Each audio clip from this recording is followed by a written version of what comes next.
Hi, and welcome to the Betta Blinds how-to video guide. Today I'm going to show you how to tension or take tension off a Zipscreen Spring. So let's get started. Okay, we need to take the front cover off.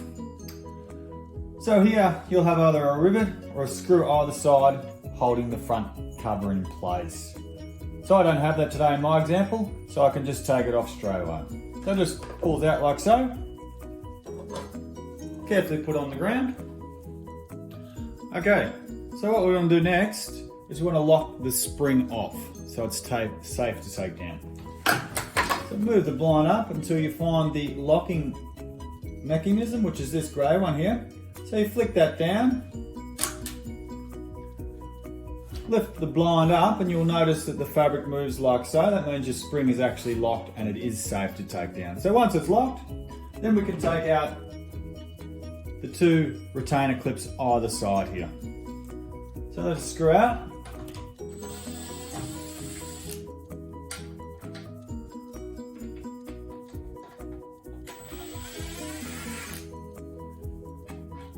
Grab the screwdriver and just prise those retainer clips out like so.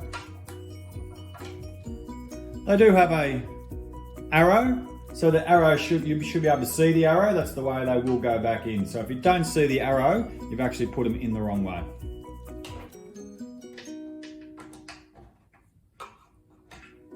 Again, arrow facing out. Now you should have received one of these tension tools from us. You only received the one with your first order, so please do not throw it out.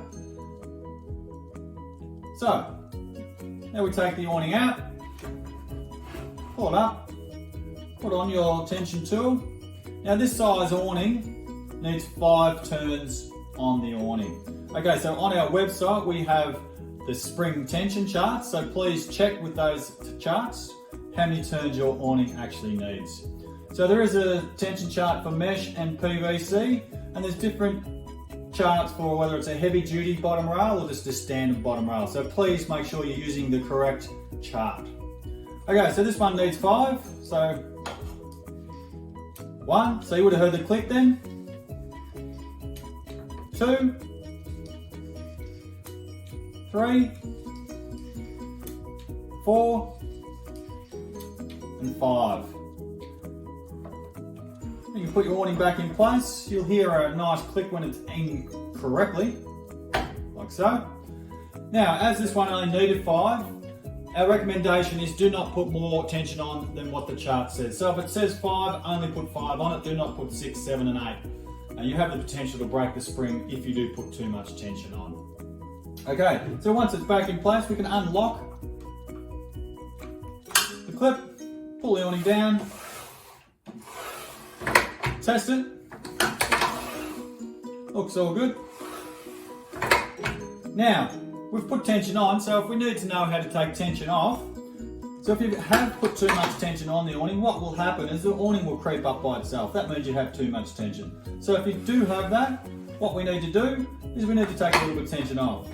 So again, go and put your awning into the lock position, flick it down, lock it off, making sure it is locked like so. Safely take the awning out. And then what we can do is just wind it down one whole turn, like so.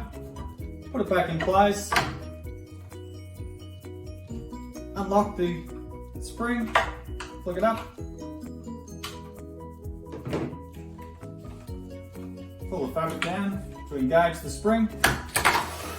And there we go. So I've taken a little bit of tension off. So it's just a matter of winding the spring down if you do have too much tension on. Okay, so if we're happy with how our tension is, we can put our retainer clips back in place. Remember earlier I mentioned about the arrow, so we need to be able to see the arrow. That's the arrow there. Okay, so push it in place.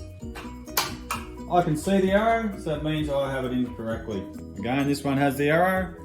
I need to see the arrow. Screw these off. It's very important you do put these back in, because obviously this is what holds the awning in place.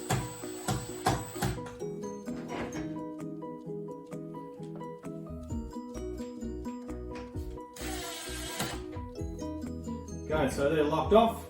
Then we grab our cassette face. Now if you've got a larger awning, say a 5 and 6 or even 4 metre awning, these can be quite flexible and quite be difficult to get back on. So it is recommended to try and have 2 people on site with you to get them back on, easier. If you are doing it by yourself, you may have to do it in the middle. Okay, so lock it off, click it in place, you'll hear a nice click again, like so. Then put your screws back in to hold the face in place, and you are done. So just remember to always go to our website and check out the spring tension chart. So thank you very much for watching this video. Hope it helped. Have a great day.